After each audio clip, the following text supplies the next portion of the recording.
Hello and welcome back to the Wild Ones podcast, a show where we chat about bike stuff. I'm Jimmy and today I'm joined by producer Emily. Hello. And Nick the mechanic from Backyard Bike Shop. Hello. And today's episode is sponsored by Garmin, so thank you to them for helping us to make shows like this for you for free. How are you two this week? I've actually done quite a lot of riding the last couple of weeks, and I'm actually feeling strong on a bike for the first time in quite some time. And I'm feeling even stronger because I beat Jimmy in the sprint on the weekend. So there has literally never been a time where I have attacked you on a bike and you haven't beaten me, even if I'm on a road bike and you're on basically a mountain bike. I think you forget the first ride me, you, Francis, and Dave Hopper did, and you guys just left me. Was that the really hilly one that we did? Yes. Yeah, but like that's not attacking. That's just you not able to climb. I mean, that was after I broke my ribs, though. Nick used to be like one of them proper like sprintery people, and I accept that there is not going to be a time probably ever in my life where I beat him in a sprint. He does that thing where you just know he's there, and then you hear clunk, and it's him dropping a gear, and then just like whoosh, just glides past. I don't ride in anger anymore, just for enjoyment. But yeah. And Emily, you got sunburnt, didn't you?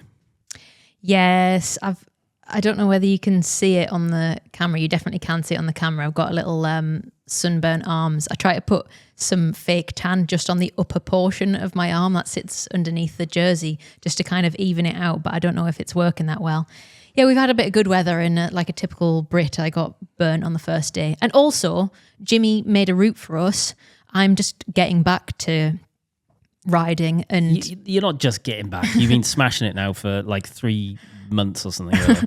He made us a route that was 750 meters in the first 30k, which is like 2,500 feet in 18 miles. That's ridiculous. It was hell. Actually, no, it wasn't hell. Do you know what it is? It wasn't. It was brilliant. It was fine. And I think the thing is, having lived up here for so long, it's freeing. It frees your mind. I have no fear anymore. Like, I'm not smashing it up climbs. I'm just about getting it up and I'm gassing out at the top. But I have no fear. I know I can get up. I know I can do anything. That's a ridiculous amount of climbing, though. Yeah. I did the Wild Westy weekend a couple of years ago, Glorious Gravel event, and I still remember riding. It was 36 kilometers in, and we did 1,000 meters of elevation, which by my math is pretty much the same as what you've done over there. And I was still shocked, and I was like, I am suffering over here, especially with the heat, because I'm not built for climbing. But yeah, Jimmy, I'm not doing that ride with you. It's just the Pennines. Everyone in the north is scared of the Pennines because it's hilly, but you just ride slower. Just make sure you've got lots of gears, and you just spin your way through. Have a great time. I wore long sleeves on Sunday as well to try and not get an arm tan, and now I've got tanned hands. The rest of it is just pale still. Why did you wear long sleeves? Because I just didn't want I don't want a cycling tan this year. Yeah, but you roll your sleeves up, not down. That's what I do. So I sleeves up, so it looks like I've got a vest on. Socks down, shorts up. I might just ride with the vest next time. Yeah, Go full on Mario Cipollini. Well, yeah, definitely. Arms out, shoulders out. Yeah, just like a gilet. Yeah. Just a talking gilet about zipped like up with nothing underneath. Vests and things like that. Like, you've gone full casual for the podcast today. Usually you've always got like smart shirt. This is art. What are you talking about? I know. This is a one of one. A lad from Concert, Glenn Malpass. It's basically a white T-shirt with graffiti on it. He looks exactly like what's his name from the movies, from Barbie movie? Ken.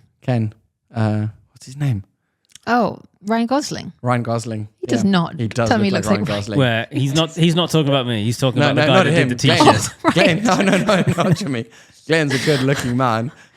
He painted the floor in the bike shop as well. I want to caveat, Jimmy's also a good-looking man, but he's not Ryan Gosling. Hey. As in you look different to that. Oh, yeah. I don't look like Ryan Gosling. Yeah. More like Brad Pitt. Yeah, exactly. Okay, moving on. Shall we get into some news? Yes, please. Firstly, Colombian pro Miguel Angel Lopez has had his 4-year doping ban upheld despite an appeal. So Lopez was a former Tour de France stage winner. His palmares includes GC podiums at the Giro and Vuelta, but he was sacked by Astana in December 2022 over his links to alleged doping doctor Marcus Mena. And he was subsequently banned by the UCI for the possession and use of minotropin during the 2022 Giro d'Italia. Minotropin is a fertility medication which stimulates the production of testosterone in men. He maintained he was innocent. However, the Court of Arbitration said their findings showed that he'd taken delivery of the substance somewhere between May the 1st and the 5th, 2022, just before the start of the Giro. He then suffered swelling in his leg just before the race, which his doctors believed was caused by the medication. And interestingly, he actually abandoned the race that year on stage 4 after complaining of leg pain. So is he going to be allowed to return back to racing? Yes, but not before the end of July 2027, when he'll be 33 years old. Maybe he could look into position as back of house staff for a team. Well, no comment. This seems to be where... Well, yeah, okay. I won't even go into it. As a callback to last week's show. So Lopez's ban came in the wake of Operation ILEX, which was an investigation by Spanish police and the country's anti-doping agency into Dr. Mena. We've talked about that operation before, haven't we? We did, yes, in regards to this guy when the ban first came into effect. So he's had his appeal and it's been rejected. Part of that investigation was looking into whether dopers could be cheating by exploiting a loophole in testing times. Yeah, I remember that. Basically, due to privacy laws in Spain, doping controls aren't allowed to visit athletes' homes between 11 p.m. and 6 a.m. or on weekends, which is long enough for some drugs to leave your system. And it was claimed in this report that riders were using this window of opportunity to use banned substances. Well, I think that's really interesting information, and I don't think we should talk about doping anymore. So let's just get on with some more news. Cool. Well, speaking of the Giro, the men's race is currently on, and as we know at these Grand Tours, we usually get a sneak peek of some brand new tech. And to Nick's delight, it looks like Campag is making the thumb shifters again. My boys are coming back. So Campag's latest wireless group set has been spotted on the bikes of Team Cofidis. It's a 2x13 speed. Although Campag won't officially confirm anything yet, it definitely looks like there's a single paddle behind the brake lever plus a second shifter inside the brake hood. The media is speculating that this is the new Super Record wireless. The first iteration of this came out about 2 years ago to mixed reviews. I know this is it's quick after the Super Record wireless came out, but I'm happy because I wasn't happy with that group set. And I think anything that could bring out possibly that will improve on that, thumb shifter should never have disappeared. So hopefully this is back for good. It does seem like the more recent wireless Campag stuff, or just the wireless Campag stuff, has not been as good as the competition. And there has been loads of industry speculation about what Campag are doing, and they're perhaps relaunching their group sets. I'm pretty certain stuff is coming out very soon. No one will tell us anything. We definitely have historically upset Campag, so they won't tell us anything. I know Nick knows stuff because I've seen him in the bike shop having a meeting with the distributors people. I even kind of went in. Do you remember I walked in, interrupted your meeting, and I was like, "Oh, hey, how's it going? Are you going to tell us what's going on as well?" He was like, ha, ha, ha, ha, and then just kind of looked away from me. I was like, oh, okay, I get what's going on here. We're being blocked. But I'm pretty certain something's going on and it's going to be coming soon, but we know nothing and no one will tell us anything. Well, I mean, the fact that we're seeing it at the Giro would probably tell us that something's coming soon. Campag are keeping very tight-lipped at this stage. They said that these were advanced prototypes, not officially unveiled by Campagnolo. Definitely, that the media always calls this stuff leaks, but it's not leaked when a team that you pay to sponsor is riding a thing. Like, that's all been approved, surely. I believe they can only use it if it's already been signed off as like going into production. Yeah, so it's coming. Because otherwise, I think there's like a window with which they can use a product before it's officially made available to market. So I think it basically means it is definitely coming. But I think Campag know that they have messed up on some of their previous products. And I think, and I'm optimistic, I'm really hopeful that the new stuff that comes through is actually going to be banging, because I love Campag. Their old Campag stuff is like the best, most luxurious stuff in the world. And I hope it comes out, and I hope it's amazing. And I hope we get to, have a go on it as well. It'll be interesting to see what the price point on it is as well, because that's always historically they've been pretty. Well, they are historically the most expensive. Yeah. But everything is now so expensive. Hopefully they're not going to go rung up again. So I've got a few things on that point. Firstly, what are you allowed to say?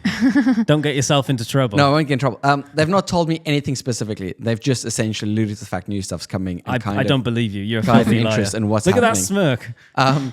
Second thing is there was photos leaked twice now already. The first photos leaked there was no thumb shifters. The photos that have just leaked that we've seen online, there is thumb shifters. But I think that it was the previous one that used the alt levers. Mm-hmm. So I am hoping that it's backwards compatible because of that. Oh, interesting. Second thing that is bizarre on your thing that you've just said is the full group set doesn't have to be new or available to the public, and there's loopholes. And I know this from other brands in the past. What they've done is they make a product available on their website, but they make it unsearchable. So essentially the product's on the website. It's there technically. If you could find the page, you could buy it, but it's not in the search bar. So you can't click on like group sets, scroll down on Campag and find it. You have to know what the URL is or the right search words to find it. And this has happened to before. POC, for instance, helmet-wise, before they launched the new helmet, about a year and a half ago, the POC rep showed me on their website where the helmet was, pricing and everything. So it's kind of a loophole because technically you could buy it if you could find it, but you can't. Well, so you couldn't. They can't do this. You'd place the order and nothing would show up. Yes, well, because it wouldn't exist yet. But you can place the order. Your order will be in the system and it's placed. But that's what they could do. So technically, they could make stuff, place it on a website somewhere, not sell it to anybody really. There's loopholes. I don't think they are allowed to that. My understanding is that if there's basically a window with which it cannot exist as an available product, but has to be made available by a certain date for them to be able to actually use it beforehand. So they can use products that are not yet available on the basis that they definitely are going to be available by a certain point. I think this is going to be the first 13 2-by. If they're going to do a 13 2-by, I think it might be the first. It is 13 2-by. Yes, because Francis is 1-by, Ekar is 1-by, Shrams is 1-by. So yes. And SRAM's 2-by is 12 speed. Yes. So I think it'll be the first 26 speed group set. Modern one. Electronic. The first electronic 26 speed group set. I had a 30 speed group set when I was a kid. I don't know, like we're going backwards over here. Yeah. That was how it used to work, wasn't it? The more gears you had, the cooler you were. Yeah. Do you think I started with like 30 speed and I'm down to like running 12 speed, like 1x12. So going backwards, yeah. Speaking of group sets, did you see the Lincoln GP, which is for our viewers not from the UK? That's a premier calendar race in the UK. And it's probably, I would say it's a premier, like the main one that people want to win. The crowd's amazing. It's really good. But the guy that won this weekend won on 105. Yeah. Wasn't riding Dura-Ace or Altegra. I would love to know the reason for that. So is it because it was the bike that was supplied to him? Is it because Shimano want to do some marketing around 105 being like a premium group set but more accessible? I'd love to know why he is riding 105. Because he's at like a high enough level that he won't be buying anything. Stuff will be given to him. No, wheelbase, I'm not sure. Don't quote me on this, but I don't think they're pro Conti teams, a Conti team. So there's no money in racing at the moment, unfortunately. The sponsorship isn't great. So a lot of the lads are riding their own bikes. There's no way that guy is riding his own bike. He's been given that bike and every single thing that he's wearing. Yes, but some teams just don't have the budget left over to buy. They're not. Shimano is not going around giving all the teams group sets. Oh yeah, totally. They'll give them a discount or something, and it just might be thinking, well, we can save a bit of money. Let's buy something. Well, I've got the answer straight from the horse's mouth. Mr. James McKay, a.k.a. Jimmy the Blade, which is a fantastic nickname, the men's winner of the Lincoln GP. Here's what he had to say. Hi, Emily. The group set is part of the team bike that I was given or being lent for this year. It's just what comes on that model of Cannondale. It's like a 3K retail spec bike. Comes with 105. I put my own power meter chain set on it, and I did swap out the wheels as well. And yeah, I put my own bars and stem on from what came with the bike, but that's mostly just to do with sizing. And they're just like alu Pro Vibe Alu bars and stem.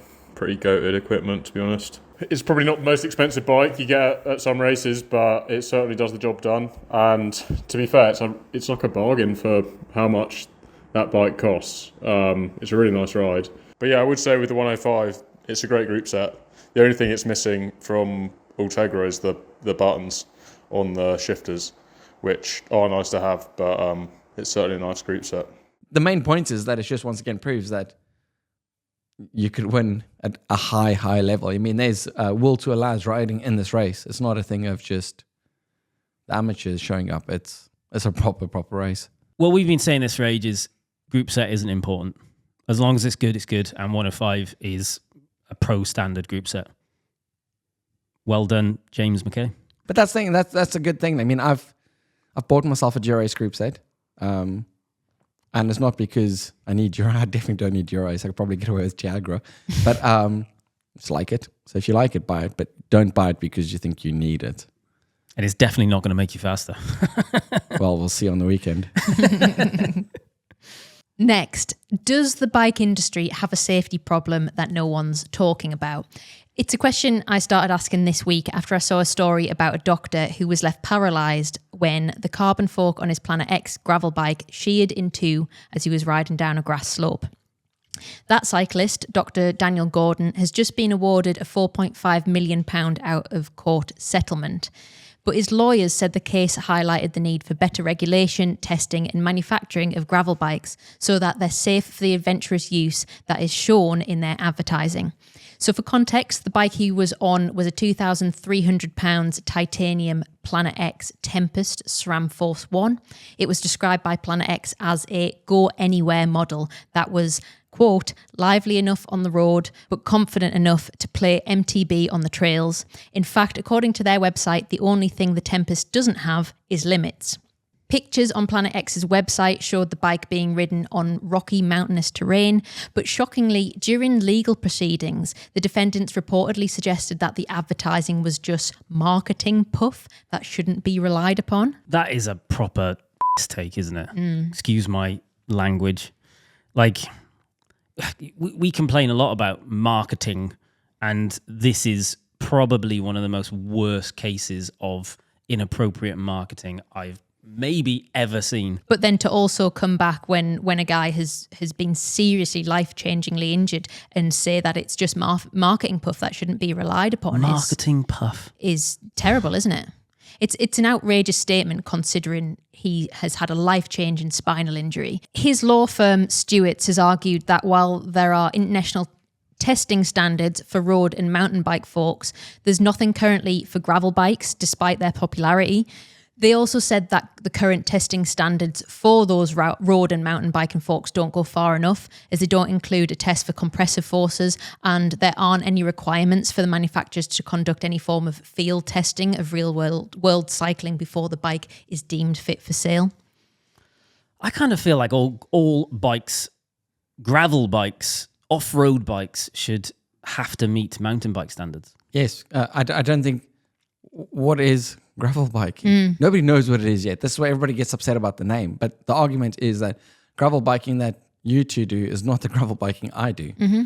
But what you do, so this is the thing, like we jest a lot about Vieri gravel, but Vieri gravel is essentially mountain biking. Yes. And the problem with the United Kingdom is most of our off-road riding is actually mountain biking, but we don't want to do it on a mountain bike for whatever reason. And when you actually look at gravel as a, not a genre, as a discipline, it is basically road riding, except it's unpaved.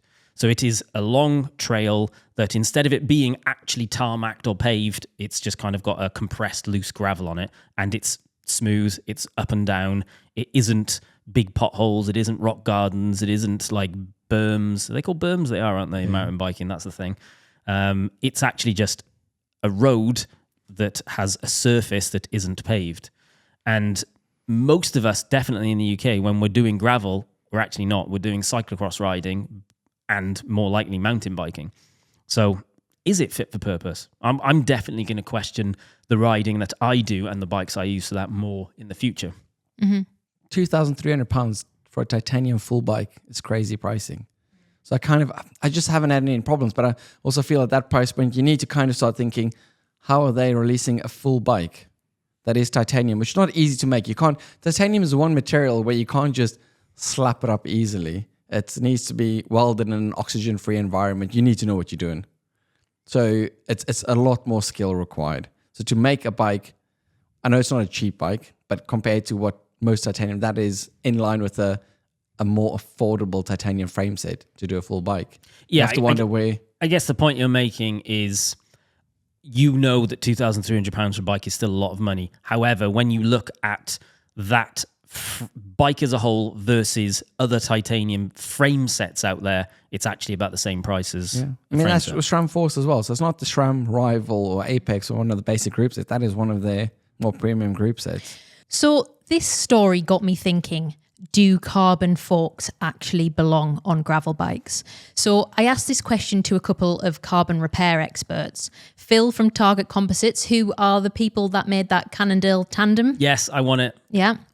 And Rob at Carbon Bike Repair, who's featured on this channel numerous times before. Sorry to interrupt. I have a Cannondale tandem. It was a Cannondale Super 12. Okay. It was two Super 6s together. Can they make a trandem? What would 2 be? Sorry, 3. I want a 3-person bike. Tridem? A tridem. Yeah. So like me, Nick, and Francis can go and do like a lap of Hold on. Netherlands. No. Hold on. And then I don't actually have to do anything. Who's in charge of pet? I need to know before I agree to any of this nonsense. Like, who's actually steering? Who's steering? Yeah. It's going to have to be me. Right. Otherwise, I'm not in. You're going to have to find... Okay, you can steer. Excellent. And you and Francis can pedal, and I am just going to sit in the middle and have a jolly. So essentially, we just get a normal tandem and put a trailer on the back. No, I don't want to be in trailer. I want it to feel like I'm doing something. I'll be in the trailer. Emily's then in the trailer. With Bella. Yeah. Okay, I'm going to Anyway, get we us should back move on on. track now. Please. I asked the question, do carbon forks actually belong on gravel bikes? 2, Phil at Target Composites and Rob at Carbon Bike Repair. Phil thinks that in an ideal world, we'd all be better off if carbon forks weren't on any bikes, as it's a material that doesn't do well with load. Rob's answer was a little bit more nuanced. He thinks that it depends on a couple of factors. Number 1, what the bike's actually being used for. Number 2, he also thought that the frame materials should probably be taken into consideration. So he said, when you produce a bike that's made of titanium and you put a carbon part on it, the titanium behaves in a different way to the carbon. They're not necessarily complementary. In the Planet X case, and particularly because it's a gravel bike, those folks at the Crown Race would be taking a hell of a hammering because the rest of the frame isn't flexing like it should do on a full carbon bike.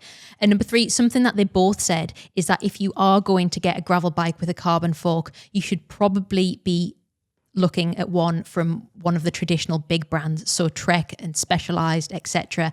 Because while there are no standardized testings for these things, your best bet is to rely on a big company with big pockets, big R&D and quality control procedures. The likes of Specialized or whatever, they have people in the factories where these things are being made, and they watch them like hawks, and they have procedure, their own quality control procedure. Carbon forks can be on a gravel bike if it's produced by a major brand like Specialized or Trek, or I'm talking the big guys, because they've tested them and they are going to be fairly sure that they will work. Whereas in the Planet X case, it looks like they were very much putting their faith in the manufacturer and their own testing protocols. We actually talk about this a lot when we are looking at products. E-bike conversion kits are a great example of it. Various products that always just kind of feel a little bit too good to be true. I am a big believer that warranty and a brand being big enough that they're actually doing appropriate quality control is really, really important. Bearing in mind, I am the biggest supporter of independent brands you can possibly imagine. I do everything I can to work with independent brands in my own personal life. So I hate the idea that I would recommend buying a bike from a big brand. However, it is inherently a dangerous sport and thing that we do, and I want to make sure it isn't going to crumble underneath me. Yeah, and I would also caveat this with it doesn't mean that the big brands always get it right either. You know, Cannondale had a recall on their CADE forks because of a fracture. You I had one of those. I had that bike and it had to be changed. Yes. And it was custom painted as well. It was. Specialized did a recall in 2021 on their Tarmac SL7 fork due to the steerer tube breaking, which is why Phil ultimately comes back to the point of, in an ideal world, forks wouldn't be carbon. But in an ideal world, the full bike wouldn't be carbon. True, and I guess there's real world application of this. Like in the real world, a lot of us are riding carbon forks. Yes. And they're not exploding on us. People get, yes, you have to take it with a pinch of salt. So, I mean, we can all be, you can spin it either way, because another thing that's a massive problem is all these people chasing mega lightweight when they aren't mega lightweight themselves. So the bikes, something has to give, because to make a bike really light, you just have to take material out of it. Aluminium is a material that essentially fatigues over time, so it will crack and snap. Titanium can become very brittle. Carbon is really soft, so a small accident, dent, scratch could destroy your bike. So in an ideal world, if we want to go down that sense, but it's not going to work for everybody, just buy a steel frame. You do not have these problems with steel bikes. Well, a steel rusts. Yes, but what I mean is that it's not a thing of like, that's over time, and it's not from a manufacturing standpoint. But like I say, there's no ideal world. I do think that is a good point in the sense of we are all buying nice, fancy carbon products and are borderline obsessed with light and carbon. And I've actually been riding my Moss bike, road steel bike, quite a lot over the last 3 weeks because it's actually the only road bike I have currently. And I forgot how incredibly good it is. It's such a good bike. Caveat that it does have a carbon fork. I haven't actually ridden a steel fork, I think, ever. For an extended period of time. In my opinion, carbon is fine for forks as long as it's made properly. There's a few factories that make almost everybody's forks. So it's a quality control afterwards, checking how it's made. We've done loads of different riding. It's a difficult one. The downside with the carbon repair side of the business is that they only see stuff that is broken, which is good. So they see loads of things. But also the flip side to that, from a bike shop perspective, we see loads of stuff, whether it's broken or not broken, see crashes. Recently I saw a Specialized SL7 where one of my friends, Paddy, rode into a pedestrian and the bike snapped into like 4 pieces. So Jesus. Yes, and you have got a really bad cut, ambulanced away. I was thinking about the pedestrian and him, really, not the frame, but it's difficult. If it's made well, I mean, I've snapped a carbon fork before, but I didn't crash because it snapped. It snapped because I crashed. Mm-hmm. But then also, me and all my friends ride like idiots on our gravel bikes. We're not particularly skilled, so we're not smooth on the rocks and the staircases and the jumps we're doing. We ride in skate parks. We ride downstairs. We do silly things, and we've broken a seat post. We've broken 6 or 7 handlebars. We've broken quite a lot of wheels. Loads of things carbon related, but it's generally speaking, it's impacts and things, and it's. Well, yeah, you are a perfect case study for get an appropriate bike for the type of riding you are doing. So my 2 latest bikes are both steel forks, and I've got another bike coming, road bike with steel fork as well. But then the downside of steel, it rides really nice. It is nice, but aesthetically, I just don't think it looks as nice. okay, here's a question for you then. Of the failures of bike parts that you've experienced recently, what percentage of them are carbon versus other materials? It's almost most of it's carbon or aluminium. You are seeing aluminium failures? Yeah. But that's with time, it just eventually happens. So you need to start thinking of mech hangers. You need to start thinking of older frames when they start getting old. So you get galvanic corrosion eventually. So yeah, but carbon's the main one.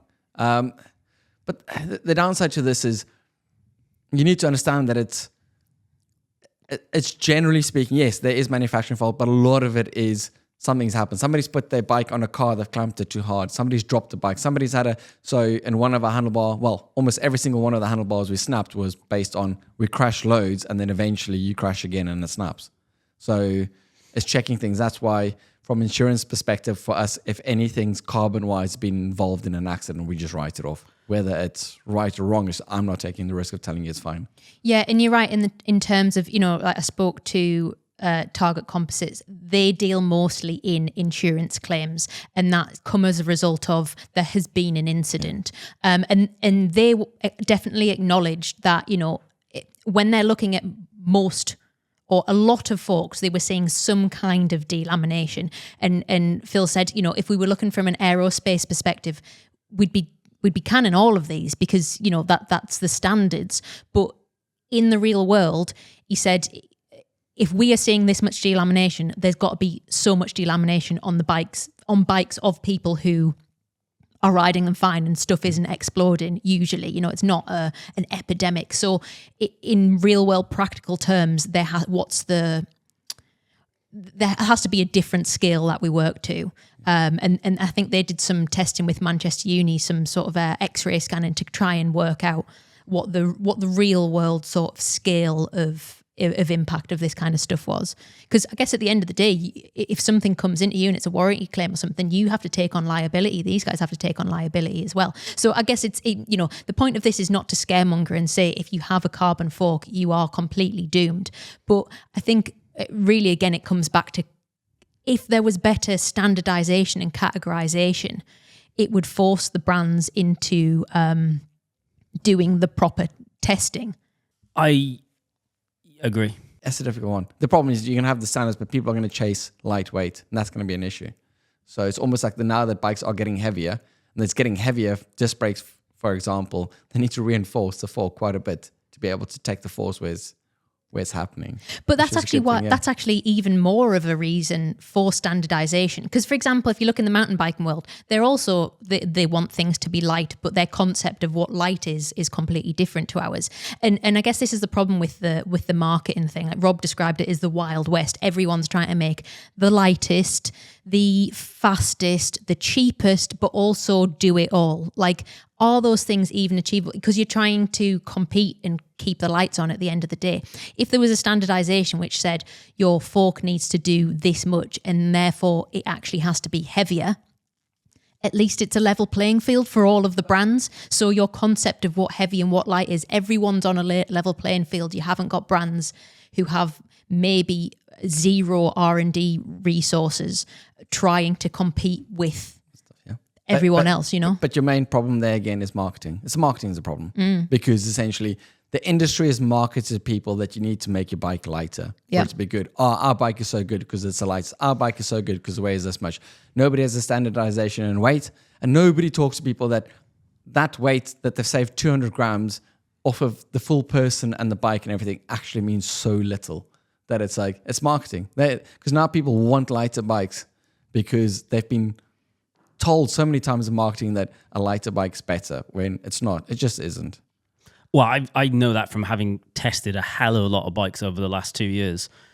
Some bikes climb really well but are heavy. It's as simple as that. Some just ride really good uphill, but they're a couple of kilos heavier. I owned a bike that weighed 4.6 kilos. It was a pig to ride. It was so uncomfortable. I really didn't enjoy it. And then my titanium bike, with all the rubbish I put on in the bags and the lights and the bells and all the stuff, on a general ride, it weighed 13 kilos. And it just rode so much nicer. Mm-hmm. It's marketing. Marketing problem. I think gravel became a big thing because of cars. Cars, being off the road. People start enjoying it. It's social. It's nice. You go to a gravel event. People are friendly. It's fun. Oh, I see what you're saying, yeah. It's a nice thing. It created a community. Mm-hmm. And then essentially everybody's jumped on the bandwagon from brand's perspective. Totally, but it's crazy seeing that there's zero testing standards for something that is different to road biking. Yes. And yes, different to mountain biking as well, but its own category that surely requires different things of the bike. Yes, but that's not come in with the big brands trying to make super light gravel bikes. 5 years ago, you didn't get a light gravel bike because it wasn't the Specialized and those of the worlds making them. You did because they were cyclocross bikes. Yeah, but marketed as gravel bikes. But the main ones that started doing stuff like Genesis and those kind of brands made them out of chromoly, which is just strong. You don't have to test it; you just know it's strong. Well, the last bit of this, something else that the experts were both very much in agreement on was that steerer tubes shouldn't really be made out of carbon fibre at all, even though everyone's doing it. So the steerer tube is the top part of the fork that sits inside the head tube. It's the bit that the stem attaches to. And it ends up taking a huge amount of load, both at the top end from the handlebars and the stem and at the bottom end around the crown race. And carbon isn't a great material when it comes to concentrated load like that, according to them. Both Rob and Phil both mentioned that this is something that they feed back to brands. I think they do consultation work when there are either when something's in development or if there's warranty issues on stuff. And most of the bikes they're dealing with are road bikes being ridden on tarmac, not what is essentially a road bike with wider tyres and carbon forks that's being thrown down mountain bike tracks, where obviously there's more strain put on it. But Phil said he recommends people periodically check their carbon components for marks, cracks and deep indentations.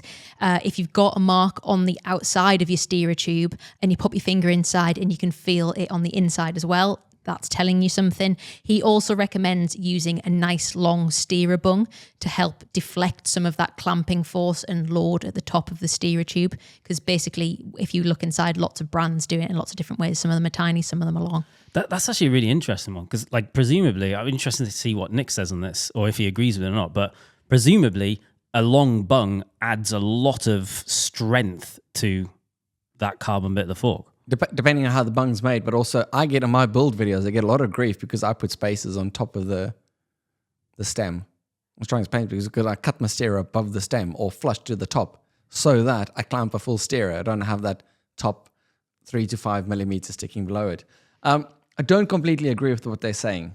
I mean, obviously they are the experts, but if you're gonna make your steerer out of something different to carbon, you have to bond it to the rest of the carbon. Yeah. So it's going to be a joint, which I think is going to be a way more of an issue than having a continuous piece of carbon made for purpose. Well, potentially. Personally. And to be fair, they're not saying how they would do it. They're also not saying what the bottom part of the fork. I think all of they are identifying is that part becomes an issue. They're not necessarily giving that as a solution. I mean, the other solution would be make it out of carbon, but then reinforce it inside. I think Cervelo for a short while, they've got an actual alloy sleeve inside. I don't know if that is for strength or just for them to put their star nut in, which is a weird one because mountain bikes run star nuts, but then they've got thick steerers. Yeah, that's a difficult one. This topic as a whole is one of the reasons why with CADE, we are very cautious about talking about secondhand bikes. I would love for us to be able to do loads of stuff where we talk about recommending only buying secondhand bikes. However, the reality is, as Nick points out with all of the crashes that him and his mates have, if you crash a bike, it might be fine for a while and then it might eventually snap. That is one of the challenges with carbon and secondhand, is you don't actually know what that bike's been through. And that is the reason that we are very cautious to say everyone should buy a secondhand bike. And I'm still right now saying don't not buy a secondhand bike, but just be really, really careful.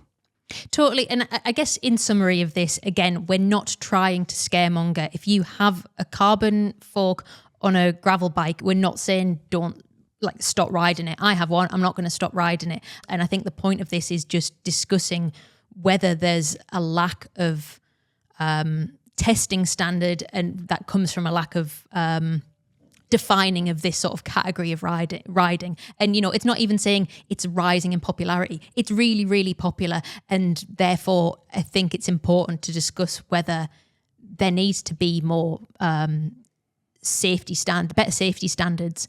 Yep. What do you guys think? Comments, have a discussion. Let's start a debate and see if you think that gravel bikes are safe. Should there be better safety standards? Do you do something to potentially mitigate the risks? Like, have you got a full carbon finishing kit on your gravel bike, or do you prefer to use alloy on gravel bikes because of potential risks associated to that? Let us know.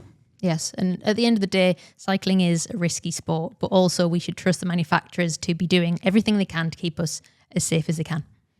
Actually, last point on this as well, silver lining to this story is that Dr. Gordon has managed to return to his job at the NHS. He currently works 4 days a week as a specialist respiratory registrar. He's also since taken up hand cycling and completed a cycling tour of Mallorca and this year's London Marathon. What a legend. Yeah.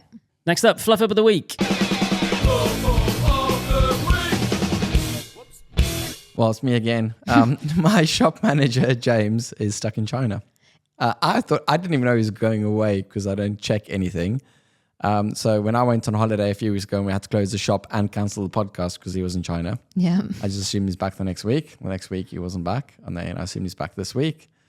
Still not back. He was meant to be back though, isn't he? He's literally I think just so. stuck- Yes. I'm not Visa exactly sure the end of that, but issues. he's stuck in China at the moment. So Today's episode of the Wild Ones podcast is supported by Garmin. I've actually been using Garmin bike computers and watches for well over a decade now. Yeah, me too. I actually bought my first one in 2012. It was the Forerunner 410, and I was training for my very first triathlon at the time. And how did that go, Jimmy? Well, it would have gone great if I hadn't accidentally miscounted my bike laps and got myself DQ'd for doing one short. Rookie error. You should have used the laps function. I know. But my point is, Garmin's have been part of our lives for a long time now. So it was a bit of a full circle moment when they came on board to support the channel. And they don't just make watches and head units with bike-specific GPS mapping and performance monitoring. Nope. They also make power meters, heart rate monitors, smart bike lights that capture video and alert you when cars are approaching, tax indoor trainers, and so much more. So thank you to Garmin for supporting this podcast. Oh, and Francis, Emily and I will also be at Garmin Ride Out on the 31st of May. Yeah, it's a lovely 80-kilometre route around the New Forest in southern England in aid of Action Medical Research. Plus there's an event village with talks from pros. So we'll put a link in the description if you want to sign up. And if you're there, make sure you come over and say hi. Right, let's do some more unpopular opinions. We'll read out some cycling hot takes, debate them, and decide if we agree or disagree. First one is from Jerome in Utah, who says, unpopular opinion. With the diversity and expansive geological features found in the United States, it would be a more challenging and exciting venue to have a grand tour, like the Tour de France, located there. You could have climbs more challenging and rigorous due to there being a greater number of peaks higher than 14,000 feet in the Rockies compared to the Alps. One day the peloton could be riding along the iconic California coastline, past the sea cliffs of Oregon the next day, riding through the historic redwoods after that, through the hottest desert in the world, Death Valley, experiencing the Red Rock. Oh, this literally goes on forever. He's literally said every single part of America. The United States is limitless due to the feature-rich landscape, and I have only even scratched the surface of what you could have the Peloton and World experience. Replacing the Tour de France would not be the goal. It's too amazing and iconic. However, a grand tour in the United States would be more challenging and robust, testing riders and their teams more than any other tour. The possibilities are endless. I don't think this is an unpopular opinion. I think loads of people would be for that. Yeah, I would. Not instead of. Sounds epic. It does sound epic. I guess the issue is he kind of mentioned every single part of the US. And actually, in terms of a tour, that is such an expansive distance. They'd have to be doing so much traveling in between. Yeah, but they don't actually cover the whole of France every year. True. I guess it'd be different editions. Exactly. And that's how you keep it interesting, isn't true. it? So, like, you get to see different extreme landscapes of North America, or maybe even South America, or just all of the Americas, but we'll just stick to the US because that's what he's talking about each year, being really interesting. I completely disagree. I don't think he's wrong in terms of the landscapes in America is unreal. It's very impressive. It's a beautiful country. But I'm South African, and we have the same problem over there. It's a big country, and we've got everything. We've got rainforests, we've got deserts, we've got all these things. But what he neglects to understand, which I've realized living in the UK and having been to Europe a few times, is that the roads in countries like America and South Africa are incredibly long and straight for a lot of it, meaning it's just going to be, it's not as, there'll be a couple of climbs and things, but I just think everything is so expansive that it'll be very difficult. You'd have to make the stages incredibly long or very far apart. Yeah. The transfers and things like that. So it'd be great if they could do it, but it's just, I don't see how for the whole of the US. You'd have to do it in, yeah. Have you ever noticed that Nick's South African? Have you ever heard him say that before? Oh, no, I hadn't realised that. Yeah. The accent might give it away. It is amazing how often you go, oh yeah, I'm South African, if you didn't know. Every single podcast you guys say, you're in England. So yeah, I mean, I'm just giving balance to you. I'm representing the rest of the world. To be fair, that is a good point. I haven't looked at a really detailed close-up map of America, apart from knowing that all of the cities are just straight line blocks, in which case that would be terrible. But if we assume that it's not, if we just have a guess that Nick is wrong, he probably isn't, and you can actually link it all together really nicely, I think it could be really interesting. Well, I've got a counter plan. Do it like every year in a different region, maybe. Yeah. So kind of like tour across. You would have to, wouldn't you? And then essentially some years favor the flat, make it really hot, make it really cold. I don't know. It's a difficult one. Just do one edition in Alaska. Hawaii. That'll be good. Well, the thing, I mean, I don't, it sounds like a great idea, no idea about the practicalities, but I want to see so many of the places that he listed. National parks, I would really want to go to Yellowstone. Yeah. That's like bucket list for me. You're always going on about Yellowstone. Yeah, I would like to see it. It's very interesting geologically. And it literally has everything. Like, I don't know whether it's just a stereotype or not, but people say that US citizens basically don't leave the US. But why do you need to? It's so big and it's basically got everything. I mean, except from like different culture. I was just going to say culture there, and I thought that was rude. Different culture. That's the exact reason I'd love to move there. Why? Because you just got everything. I just don't like, I haven't left this country in 5-6 years now. I could just go there and never have to leave again. If I want to see the beach, I see the beach. I want to go to the desert, go to the desert. I want to go to a forest, go to a forest. I want to see swamps. You've got all, except from desert, you have everything here. No, we don't have snow. We do. No, we don't. Every This is not single snow. year? We don't have a proper beach over here. Yeah, we do. The whole coastline. No, Sorry, have no, you no. been to South Shields? English people might think that, but trust me, Americans, Australians, South Africans will strongly disagree with you about Yeah, I your see what you're beaches. saying. Yeah, I was trying to think of an appropriate joke place that I could say was a swamp in the UK, and I couldn't think of anywhere that was not going to be hideously offensive. South Shields. Well, I think that Jerome's plan is fantastic. So yeah, Jerome, if you can just get that all set up, we'll tune in. Cool. As long as it's free to wear. Next one is from James, the other James, Not me. not you. The one that's stuck in China. No, not that one either. Bike Fit James. No, not that one either. Okay. The more bikes you have, he says, the more it takes away from the sport. No one needs more than 2 bikes. You should form a relationship with 1 or 2 rather than hoard bikes. This is coming from someone who can only afford to maintain 1 bike. It's the most outrageous statement I've ever heard. How am I supposed to feed my children if people don't buy an obscene amount of bikes? How many children have you got? I thought it was one. But she eats a lot, non-stop. That kid is never not hungry. I was very much, and I have been quoted on this podcast as saying, I want N-1 bike to rule them all. However, actually, I've had just so many annoying little mechanical issues over the last couple of weeks and my bikes have had to go to Nick, and thank you and sorry. And it's made me realise actually having an extra bike you guys mentioned it at the time as well, having an extra bike allows you to keep riding while your other bikes are getting fixed. The other thing you can do is just look after your bike.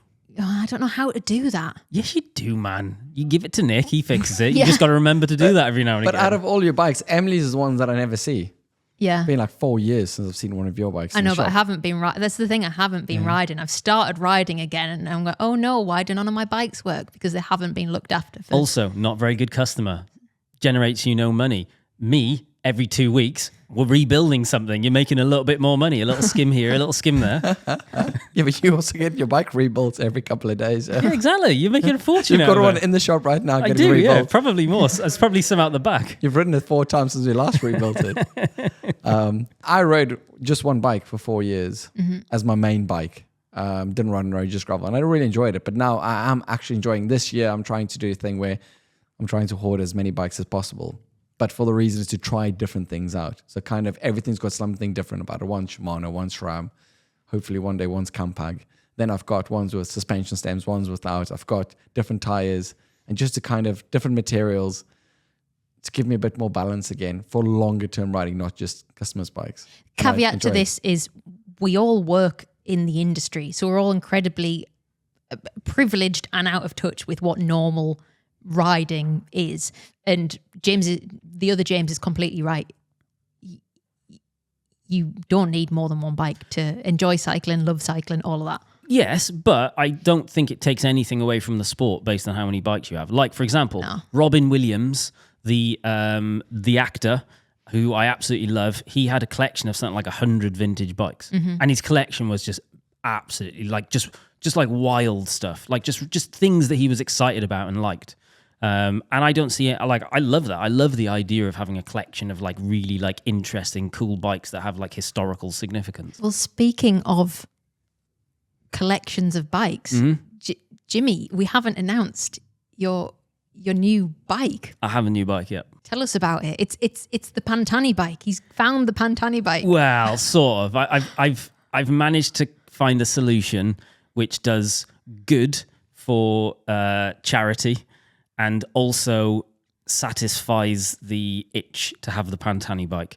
So the last time I was in Recycle Your Bike, which is the charity that I'm a trustee for, they were like, "Oh yeah, we've got the Bianchi bike that you want. However, it's got a cracked head tube, so we're gonna ditch it." I was like, I can give them some money. They're literally just going to scrap it. I can actually just give them a donation, take the bike, and it looks very similar to one of the bikes Pantani would have ridden, but it just needs to be stripped, cleaned up, and it's going to go on the wall. Yeah, I would say this is a win-win-win because when we were looking at ones on eBay, they were like thousands of pounds. And while I want you to live your dream and, you know, be happy, also, why are we spending £1,000 on a old bike? So this was perfect. 1900s bike. So this was perfect. It was basically scrap. You got to do a little donation to charity, get a nice bike. That was probably always going to go on the wall anyway. Win-win-win. Yeah, Piece it of is. art. It is a win-win-win. I'm very happy with it. Win, double charity because it's my size. So you're helping, you know. No, it's cracked. It is like properly cracked at the head tube. I say it it's a Pantani bike. Tape it up. I mean, there is no prevalence. It definitely isn't Pantani's bike, but it looks like a Pantani bike, which I think is what we were trying to achieve anyway. Well, it sort of does and it sort of doesn't. It's close enough that I go, well, actually, we did have a chat about this, didn't we? I'm going to get a plaque for it, and it's going to say, not Pantani's bike. But the knot's really, really tiny. Really tiny, yeah. You have to go close to it. Certificate of authenticity. One of one. Did you rob them of those wheels as well? Because I really want those wheels. So basically, when I gave them £150 for a piece of scrap, essentially. And I said, do you want to take everything off it so you can like reuse it? And one of the guys there was like, it is all junk. It'll just go in the skip. I'm like, okay, fine. I'll sort it out then. Get your £150 back next week. I've got somebody who wants those wheels. Done. Actually, yeah. Deal. Do you have an unpopular opinion? Well, we want to hear it. Send yours to wildonespodcast@cademedia.co.uk and you might feature on a future episode. And don't forget, you can send us your questions and comments for listeners' takeover, like this one from Sean in Taiwan, who says, I'm a teenager from Taipei and it's very mountainous here. I do all my hard workouts on the mountains as I found it hard to put down power on the flats. However, I'm only a couple of months back on the bike after crashing at 50 kilometers per hour on a descent last September, and I seem to be suffering from some sort of descending PTSD. I broke so many bones in my face that I had to be hospitalized for 10 days, including a 6-hour surgery to install 6 titanium plates in my face. Oh, wow. Ouch. So here's my question. I find myself riding on the brakes the whole way down the hills. I can't even go more than 25 kph on the downhills, which is slower than on the flats. I don't want to be stuck riding around the packed riverside routes forever. So can you guys share any tips from recovering from descending fears, seeing as you guys have crashed so much? So first of all, just do what is comfortable. If actually going downhill at 25 kph makes you feel comfortable to ride your bike and you still are happy being out there riding bikes at that speed, just do that. It doesn't matter what speed you're going downhill. I descend astronomically slow because in my head I go, well, I'd rather not take risks, so I just don't take risks. So I'm okay with that. I think the fact he knows he is descending at 25 kph tells me he's looking at his speedo. Turn off your speedo. I think you're focusing on the wrong thing. Yeah. You get fit going up the hill. Unless it's creating some sort of uncomfortableness because you're very tense and there's things that you can do to kind of loosen your tension, but turn off the speedo. Stop looking at it. I do definitely think that some form of PTSD after crashes is super normal as well. I've had a couple of nasty crashes, one in particular, and it took so long for me to it was actually getting out of the saddle. That was I was terrified of getting out of the saddle for absolutely ages. So it was on a single speed. I've definitely talked about it before. Just before the London Marathon, got out of the saddle going up an incline, chain came off, threw myself on the floor, and then I woke up, God knows, a couple of minutes later with loads of people around me and banged myself up a bit. But because of that, for ages afterwards, I just did everything in the saddle. I used to do sprints in the saddle. I just did not get out of the saddle. And that kind of still lingers around. And I think that is kind of normal. If there isn't a reason that he needs to descend fast, which there surely isn't, don't. Just enjoy riding your bikes. And if that means going slower, that's perfectly fine. Totally. He says, I'm only a couple of months back on the bike after crashing. Time heals all wounds. Yes, it's perfectly normal. I mean, when I was 21 years old, I crashed. I was going downhill at about 96 kilometers an hour. And back then, we didn't have Strava or anything like that. So my friends from uni didn't believe that you could go that fast on a bicycle, because obviously there's no real proof. So what I did is I went down this hill, I hit 96k an hour, and I had a disposable camera in my back pocket. Jesus. So I took the disposable camera out and I took a photo. I think the photo came out at about 89 or 88 kilometers an hour. It's still in the bike shop in South Africa, I think. But there was a hairpin coming up. And I put my hand back in my back pocket while going around the roundabout. Going around the hairpin. And I was leaning quite fast, got my hand back on the bars, and then my left foot hooked a hay bale. And I hit the barrier with my neck and fell 2 stories down a cliff. Oh my God. Because my obviously riding with my brakes, European style, right hand rear, I had my right hand I couldn't pull the front brake. So I just cornered as hard as I could. You properly are an idiot. And I went to hospital as well. Cracked one of my neck. 3 of my vertebrae back shifted. I broke my scapula, broke my shoulder, broke my wrist, broke some ribs. Severe cut in my neck.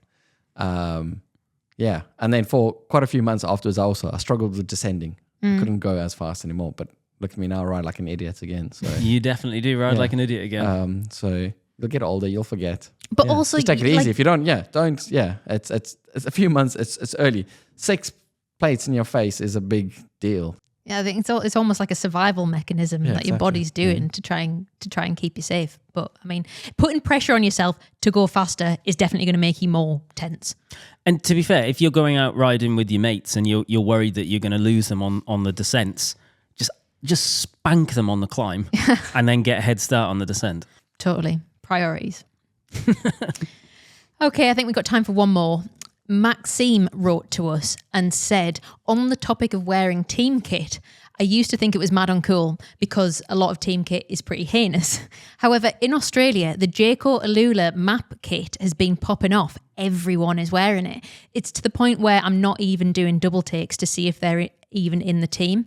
And he reckons it's twofold: national pride, and the kit is really good looking. He says, pair that with the general Aussie desire to have the most expensive biking kit, and it's a recipe for success. Anyway, since then, I've come around to team kit and I'm pioneering a new frontier.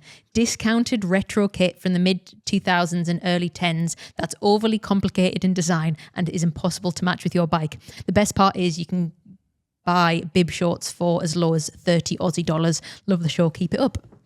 I think this is mint, actually. And it's something that we always used to talk about when we used to have the clothing brand Atticus, is teams would approach or teams would want to get custom kit made, and we would always push people to make something that looks cool. Good. Because at the end of the day, the best way to get attention is for someone to see it and go, oh, I want a bit of that. Yep. Oh, that is fire. I want to look like that, rather than it just be completely another, like, caked in logos and words and like just not good design. Like there is definitely, and he's referencing it here, there is definitely a block where kit design was just absolutely atrocious. But then you look at the older stuff and it's absolutely like incredible. I'm actually looking at the Mapai kit over your shoulder, which is on the backdrop. Like, that is sick. And that is literally that's just the wrapper of cement or whatever it was. But that is good. That is just cool looking kit. Yeah, they looked out with that sponsorship, I think. And I think it's really, really good. There are some really cool kits that have been coming through. Obviously, EF have been doing some really cool stuff. This Jayco Alula kit is absolutely mint. Everyone knows it's mint, and it's really nice that people are buying into that, because that's ultimately how professional teams should exist. It's the football model. You back a team, you back a a group of people, you back a region, whatever it wants to be, and you have pride in that, and people celebrate it by also supporting it. And talking about the football model as well, retro football kits are such big business now. Like they're crazy money, so isn't it? popular. Yeah. Aquasaponi, that's the kit you want to buy. One with the zebra stripes. And also, I think I can get that in sleeveless actually for us to wear to get our own tan sorted. This is like Cipollini stuff, is it? Yeah, I've got loads of old kits, so I'll lend you some. Thanks. So I think that's all for this week.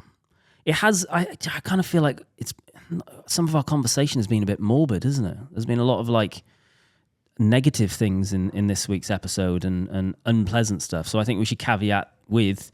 We should finish off with it's summer. The sun is out. We've been riding our bikes loads, and I hope you are all riding your bikes loads too, and are starting to get some fitness. And the flowers are coming out, and things smell nice. And just when you start to think, yes, finally it's happened, hay fever kicks in. Oh no, I was being positive.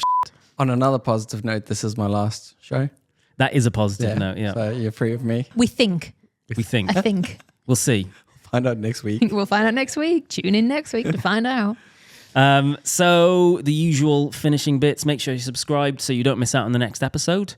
And we'll see you next week with maybe a mystery guest. Or not. Yeah, or not. If it is your last one, thank you so much for joining us, worries. Nick. A pleasure as always. Thanks for taking in all my bikes and sorting them out. That's why I can't be here next week. There's an extra workload affecting all of your bikes. I'll buy you some ice cream. Yes. I kept thinking I should buy you a present, and the thing that I know you like is ice cream. but Ice cream doesn't keep very well. It's It's, everyone, it's a hard present. So Can I just say what I said to you when you said this to me the other day, and I was like, you pay him. It's a job. yeah, You just go. That's what I spend "Oh, all my money on anyway, is ice cream. Yeah. On Saturday's ride, we stopped twice. So yeah. okay. Well, bye. Bye. Bye-bye.